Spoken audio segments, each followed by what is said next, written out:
It was actually the #1 voted question, and it's a video from the Enough Project here in D.C. Mm-hmm.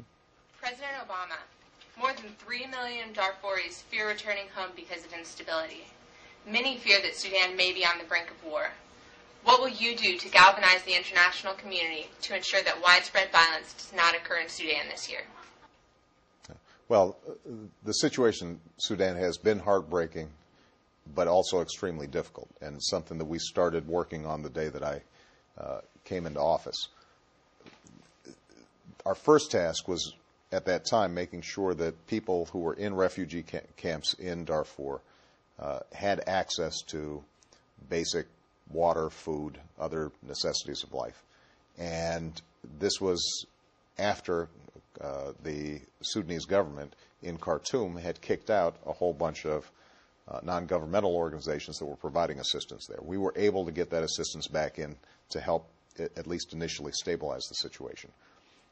The next step in the challenge is to broker a lasting peace agreement between rebels who are still in the Darfur region and this government. And I've got a special envoy who has been very active in trying to bring together the international community to get that deal brokered. Part of what makes it complicated is you also have a conflict historically between northern Sudan and southern Sudan.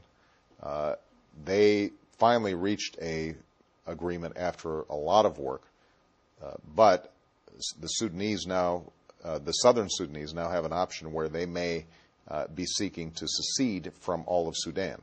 That's another potential conflict that could create additional millions of refugees.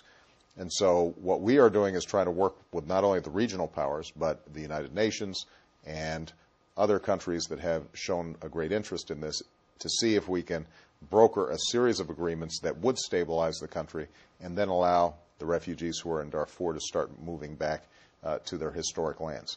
Sadly, because of the genocide that took place earlier, a lot of those villages are now destroyed. And so thinking about how to resettle these populations in places that are viable economically, that have the resources to support populations, is a long-term development challenge that the international community is going to have to support. We continue to put pressure on the Sudanese government.